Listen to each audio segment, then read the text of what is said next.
Sao tao nói đấy, có tội to à? Nó không có gì, chỉ có cái tông chém không phải ai á, chị. Tôi thằng nói chỉ mua được tông thôi, chỉ có nhau khỏi từ này á.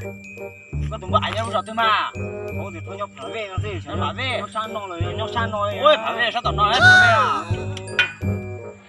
Có một tao mua cái bài có lấy cái tụi bự, để tôi lấy ở tông mà, lấy cầm một chữ nhá. Ôi đó. Nhà mua cơ mà, nhưng mà chừng lấy cơ. Nó không xếp lại. Ôi thì chừng tôi này.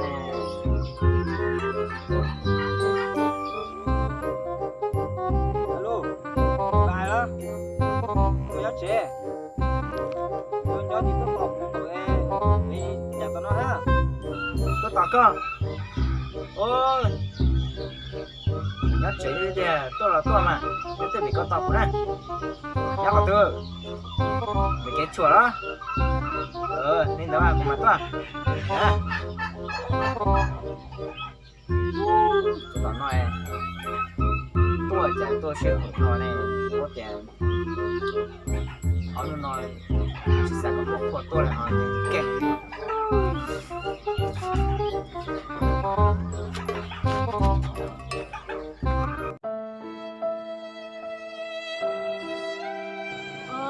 Trời em anh chụp tôi nè, lắp bỏ ra.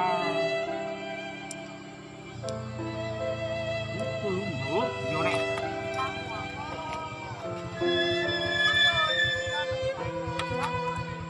Cậu phải em bên cái à? Vô cơ à? Cái gì cái gì vậy á? Chỉ có cũng đang mua. Đây là này có à. Cái này là sao cái chuyện nào cái này học tam bộ đi. Cái cái po. Nó cái là cái tập mà đi. Là sao nó chỉ là nó đã sửa nhỏ chỉ cái này nó này mà nó theo ta chỉ nó là cái chỉ nhớ cái tập mà tích cái như không. Nó sư. Ở bênนู้thì cái sách của mày chắc có phải giờ chọn cái nơi nào. Nữa, phải nhả cái nó mình có tu luyện kìa. Tôi coi ra chưa? Nó là một trăm bọt đúng không? Một sai quá.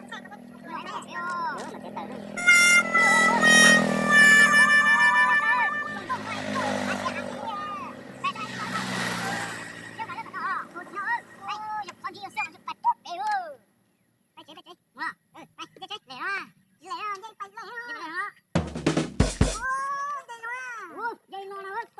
Nữa là cái tờ.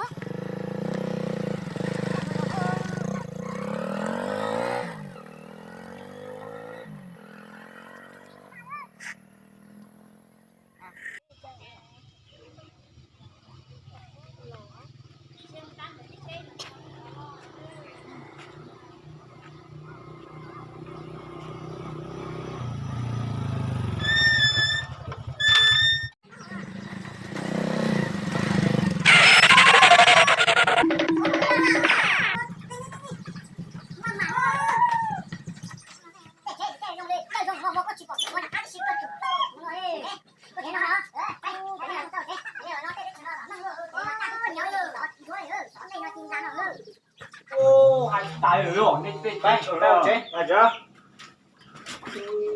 Bay, ở chế. Đi cô. Đi cô ho. Chế ha, chỉ muốn đi tới chế đi. Là xí à vào chế ha. Này trong phòng hả? Chúng ta tá liệu ở trong cái món đó. Trong phòng cái lo đi rồi đó. Trong phòng cái lo rồi đó. Ôi, sao nó cứ thằng cái chuyện này. Cái chuyện nó rõ. Chuyện nó. Cái tên là chim nó đạp đây kìa. Anh đi.